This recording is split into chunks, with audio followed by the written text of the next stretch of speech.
Fake identity. Sabi nila, kung ang long distance relationship nga ay napakahirap ng mag-work, paano pa kaya kung sa role-playing world pa? Ang role-playing world o mas kilalang RP world ay isang virtual world kung saan gumagawa ng bagong identity ang isang tao na posibleng malapit o kaya'y malayo sa kung sino talaga sila sa real world. May mga taong sumasali sa ganoon kagaya ko na gustong iwasan ang realidad at gumawa ng bagong identity, fake world, real feelings, wika nga. Iyon ang dahilan kung bakit ang umibig sa ganitong uri ng setup ay isang ganap na mapanganib. Pero para sa akin, kahit papano pwede siyang mag-work kung ang dalawang puso ay tunay na nakatuon na sinasakop ang lahat ng mga pagsubok ng magkasama. Nakilala ko ang taong ito no isang taon. Ito ay pag-ibig sa gitna ng isang malungkot na gabi. Dapat kong sabihin, hindi ako ang tipo ng tao na gumagawa ng bagay na half-heartedly. Lagi kong ginagawa ang mga bagay na totoo. At marahil iyon ang dahilan kung bakit ako lumayo sa anumang uri ng intimate relationship. Ngunit iba siya. Siya ay isang bagay na hindi kayang ilarawan ng mga salita lamang. Nagsimula ang lahat nang makita ko ang larawan niya online. Lahat kami sa group na iyon ay peke ang ginagamit na pangalan. Hindi naman kami puser. Gumawa lang kami ng bagong identity para ipahayag ang isang bagay na hindi natin kayang gawin at sabihin sa totoong buhay. Pero syempre, alam ko ang limitasyon ko. Hindi ako nakikipag-away o nakikipag-interact sa labas ng tahasang mga kilos. Sumali ako sa peking mundong ito, hindi para makipagkilala. Gusto kong ipahayag kung gaano ako ka-stress, kung gaano ako kalungkot, at kung gaano kasira ang mga araw ko. Hanggang isang araw, may isang role player na nag-reveal ng totoong mukha niya sa group. Tinatawag namin iyong face reveal. Mukha naman siyang okay, inaamin ko. Pinagkakaguluhan siya sa comment section at hindi ako nagtaka kung bakit. Nag-heart react na lang ako at nag-scroll down. Hindi naman sa hindi ko siya gusto, kundi dahil sa itsura na meron siya. Maganda siya at alam kong hindi niya ako papansinin. Hindi ko ugaling mag-judge ng tao. Pero compared to the other guys na nasa inbox niya, for sure, I probably rated 6 out of 10. Kinagabihan, bumaliktad ang mundo ko. Inad niya ako. Kahit nanginginig ang aking kamay, ay inaccept ko ang friend request niya. Akala ko, iyon na ang simula. Pero walang nangyari. Hindi ako magsisinungaling. Pero nakaramdam ako ng pagkadismaya at pagkapahiya. Ilang linggo ang lumipas. Pareho kami ng sinalihang clan. Naging part kami ng isang group chat at doon na kami nakapag-interact. Ang awkward nung una, pero sa tulong ng aming co-members, naging close rin kami. Dahil sa mga online activities, nakagrupo ko siya. Ilang buwan ang lumipas at lalo kami naging close. Nagre-react na siya sa mga post ko at kasali na sa mga mini-mention niya sa mga memes. Nag-reply na rin siya sa mga my day entries ko at nakapag-usap kami kahit minimal lang. Hanggang sa naging comfortable kami at nag-uusap na araw-araw. Dumating pa sa point na nag-update na kami ng mga ginagawa namin. Ito ay isang paglalakbay, isang pakiramdam sa labas ng mundong ito. Madalas, tumatawag sa telepono, literal na nag-a-update sa bawat minuto ng aming buhay. Nakikibahagi sa mga malikot na usapan. Naging diary kami ng isa't isa. Alam ko sa sarili kong sincere at genuine ako. At kahit hindi niya sabihin, ramdam kong ganun din siya. It was something that made love magical. Yung feeling na kaya mong talikuran ng lahat at lahat para sa taong iyon. Pero ano ba kami? Magkaibigan? Mga miyembro lang ng isang grupo? O higit pa doon? Kaya umamin ako. Hindi ko alam kung saan ko nakuha ang tapang ko na iyon pero ginawa ko pa rin. At sa awa ng Diyos, ganoon din ang nararamdaman niya. Opisyal kaming naging magkasama noong gabing iyon nang hindi nag-abala tungkol sa aming mga tunay na pagkakakilanlan. Katulad ng ibang love story, dumating ang takot ko. Nanlamig siya, wala na siyang pakialam sa akin. Nakikipaghiwalay siya sa akin ng walang dahilan. Bilang niya, gusto raw niya iyong malapit lang, hindi kagaya ko na malayo. Nag-argue kami dahil sabi ko, pwede ako na literal na bumisita sa kanya. Nag-alok pa ako na ibunyag ang tunay naming pagkatao. Pero nagdesisyon siya. Iniwan niya ako ng walang dahilan. Ang nagpasiklab ng galit sa akin ay nang padalhan niya ako ng mensahe isang gabi. Hindi mo ko pinaglaban, sabi niya. I did. Matipid kong reply. Hindi mo ginawa. Ginawa ko ang lahat, pero masyado kang nakatutok sa sakit mo na hindi mo namamalayan ang mas masakit na naidulot nito sa akin. Sinisisi mo ba ako? Hindi. Sinisisi ko ang mundo para sa pag-cross ng ating mga landas sa masalimuot na paraan. Sagot ko, kaya natin itong talunin kung sapat lang ang ating pagmamahalan. I am sorry kung ang bilis kong napagod. Ito ay sapat na malakas, kahit na mas malakas kaysa sa kung paano hinila kami ng grabidad. Nawalan ka talaga ng gana at hinayaan mo lang ako. Kasi ayaw kitang pilitin sa bagay na ayaw mo na. Masakit na nga yung in love ako sa'yo. Tapos ikaw, unti-unting napu-pull out of love. Ano pa kaya yung hahabulin ka at araw-araw na ipamukha na ang kawawa kong tao? Tinulak mo ako palayo. Pinaramdam mo sa akin na hindi mo na ako gusto. Hindi yun eh.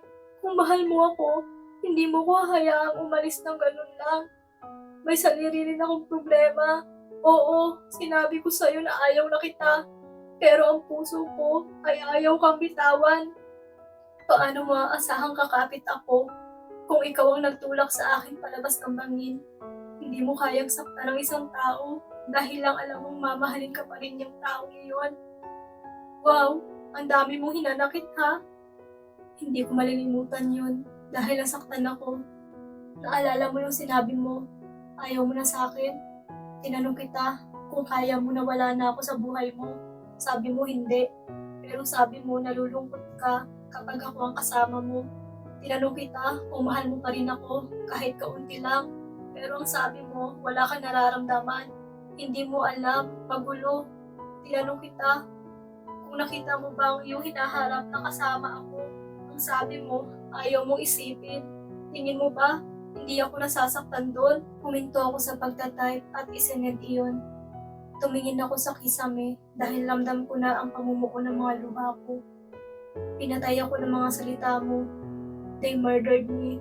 Sagot ko muli. Ginawa nilang mas masahol pa kaysa sa pinakamasama. Grabe ang kirot sa dibdib ko. Paano kita hahabulin sa ganung sitwasyon? Siguro, I really deserve someone better, but I've always wanted you. Ang pag-ibig natin ay masyadong komplikado. Alam ko sa simula pa lang na ang pipiliin mo ay gagawa ka ng mga komplikasyon.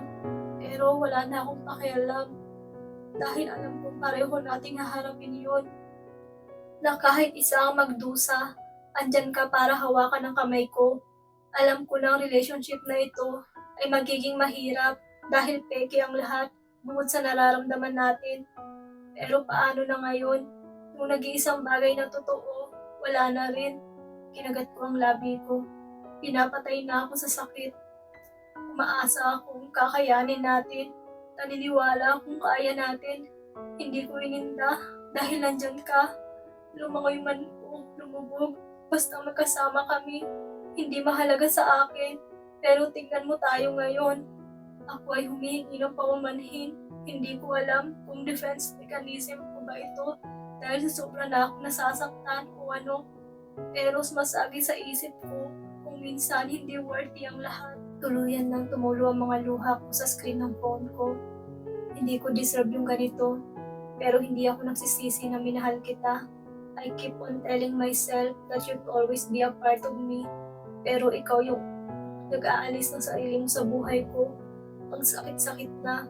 Pinutol mo ako sa iyong buhay nang walang papaliwanag. Hindi mo man lang inisip na baka naging impulsive ka lang o kung mapag-uusapan pa ba natin ito. Ikaw ang dali-dali akong iniwan at panatilihin ang mga bagay sa ganoong paraan. Putulin ang buhay ng isa't isa na parang hindi kailanman naging espesyal ang nangyari sa pagitan natin, na parang hindi nahanap ng kaluluwa ang isa't isa. Kapareha sa lahat simula ng gabing iyon, hindi na kami nag-usap pa. Araw-araw, akala ko magiging okay ako. Pero habang tumatagal, alam ko sa sarili ko, hindi ko talaga kaya, na hindi na ako makatiis, ay gusto ko siyang makausap uli. Pero sa pagkakataong iyon, wala na ang lahat. Tinanggal niya ang kanyang role-playing account. Sinubukan ko tawagan siya, ngunit malamang na-block niya ang aking numero o itinapon ang kanyang SIM card. Pinagsisisihan ko ang bawat salitang sinabi ko. Nakakasuka. Pakiramdam ko, mahisiraan ako ng bait. Ginawa ko ang lahat para lang mahanap siya. Dahil nga peke ang lahat sa mundong iyon, sobrang hirap hanapin. Iniiyakan ko ang sarili ko para makatulog. Bahagya akong pumasok sa paaralan pero nasira ang buhay ko. Ito na po yun, sabi sa akin ng bata. Napatingin ako sa bahay na nasa harap ko. Tagpi-tagpi ito, karamihan sa materyales ay yero at kahoy. May mga nakasampay na damit sa labas at may mga nakabandal sa dingding. Nasa loob ako ng isang maputik at masikip na iskinita. Kahit pinagtitignan na ako ng mga tao, ay tumindig ako at nag-ipon ng lakas ng loob para kumatok sa pinto at harapin ang taong ilang buwan nang hindi maalis-alis sa isip ko. Sa sobrang desperado kong makausap uli siya, ay humingi ako ng tulong sa Facebook group namin. Pagkatapos ng ilang araw ay nalaman ko ang picture pala na ipinang face reveal niya noon sa group ay hindi ang kanyang totoong mukha. She was a poser. I didn't even know if she was a she to begin with. Sobrang gulo nung nangyayari. Hindi ko alam kung ano ba dapat ang una kong maramdaman. Kailangan ko ng sagot sa napakaraming katanungan. Kaya gumawa ako ng paraan para makita siya. Mukha na yata akong kawawa. Kaya tinulungan ako ng isang kaibigan niya sa role-playing world. Minsan na raw siyang nagpadala ng librito dahil nananalo sa isang group activity. Kaya binigay sa akin ng kaibigan niya ang kanyang shipping details. Without a second doubt, pinuntahan ko ang lugar at pagkatapos ng ilang oras na biyahe, ay narito ako ngayon. Napalunok ako saglit. Kakatok na sana ako, pero napahinto ako nang bumukas ang pinto. Isang batang lalaki ang lumabas. Tinitigan niya ako sa mga mata at pilit ko na kinikilala. Siguro ito ang kapatid niya. I forced a smile. Hi! Kumunot ang noo ng bata at muling pumasok sa loob. May tao sa labas! Sigaw niya. My eyes widened. Should I run? Or should I hide? Should I? Sino ho yan? May narinig akong boses ng babae at biglang bumilis ang tibok ng puso ko. Ang boses na iyon ang boses na ilang buwan ko nang gustong marinig uli. Iyon ang boses na minahal ko. Sa isang kisap mata ay lumabas na siya. Ibang-iba siya. Hindi man siya ang nakilala ng mga mata ko. My heart recognized her. I felt crying. Kumusta ka na? Tanong ko at halos mag-crack na ang boses ko. Pasensya na kung pumunta ako rito. Hindi ko kasi matiis. Kumunot ang noo niya. Ha? Bakit hindi mo ako kilala? It's me, Lawrence. Lawrence C. Nanlaki ang mga mata niya. Napaurong pa siya at halatang nagpanik. Anong ginagawa mo rito? Halos pabulong na tanong niya. Bakit ka? Ma, sigaw uli ng batang humarap sa akin kanina at lumapit sa kanya. Ayan yung tao. Tumingin ako sa kanya, naguguluhan. Bakit kanya tinatawag na mama? Hindi siya sumagot. Naglikot lang ang kanyang mga mata. Pilit niyang itinatago ang tiyan gamit ang blazer niya. Doon ko nalaman na buntis siya. Napaawang ang labi ko. Tinignan ko siya nang may sakit na walang alinlangan na makikita sa aking mga mata. I'm sorry. Narinig ko yung ungol niya. I'm sorry, Lawrence. Hindi ko maproseso ang lahat. Hindi ko sila ma-absorb. Sino ba yan? Sa isang iglap, isang lalaking may tattoo sa braso, sa liig at sa balikat ang lumabas. Wala itong suot na damit pang itaas. Kilala mo ba yan? Tanong ng lalaki sa kanya. My eyes turned to him and I went back to her, seeking for obvious answer that my mind refused to acknowledge. She was hurting too. Hindi ko siya kilala. Casual na sabi niya. And the next thing I heard, murdered me alive. Baka napadaan lang.